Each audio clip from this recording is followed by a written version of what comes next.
All right, Critical Role fans, the moment we have been waiting for and wanting for years has finally come with Episode 8, The Bard's Lament.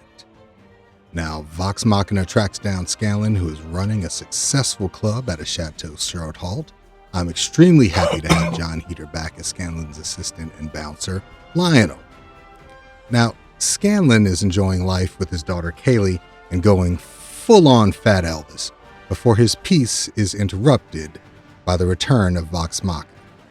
Now, there's definite tension between the group and some awkward moments as they try to find a way to talk to the Bard and get him to give up Mythcarver, his vestige of divergence. Now, Pike is definitely taking it worse, as she still has feelings for Scanlan and won't admit them, but she's also dealing with the recent loss of Wilhand and not willing to talk about it either, something Grog is getting more worried about.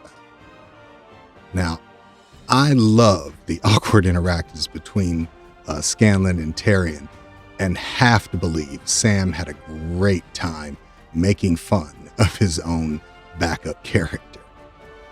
Now, Tyrion and Pike decide that they don't need to talk to Scanlan to get the sword and take off, while the rest of the group decides that the best thing that they can do is meet Scanlan on his own terms.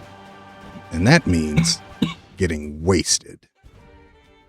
Now, as with most encounters where everyone is lit, some unspoken truths come out, and we finally get the speech fans have been waiting for as Scanlan tears into the group for not really knowing anything about him.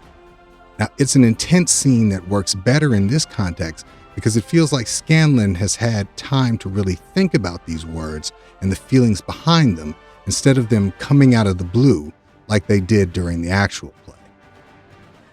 Now, Pike has a heart-to-heart with Kaylee after being caught by her, but one of the best things about this episode is the story happening in the background with the new guitar player who joins Scanlan's band.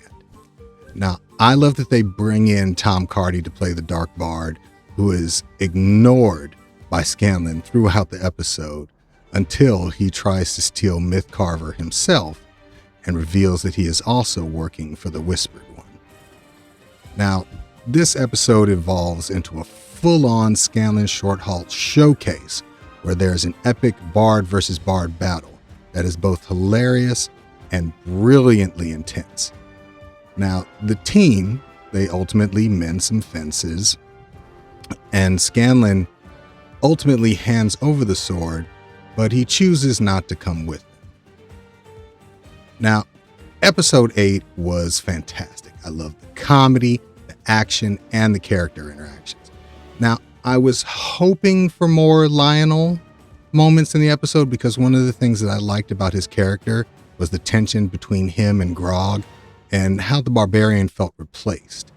Now, that doesn't come out in this episode, but it makes sense because Grog is fully invested in trying to help Pike, and it would be an unnecessary distraction.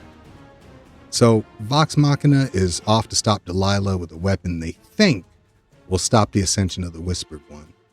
But I can tell you right now, things are never as easy as they seem. And I want to know what you think. Let me know in the comments.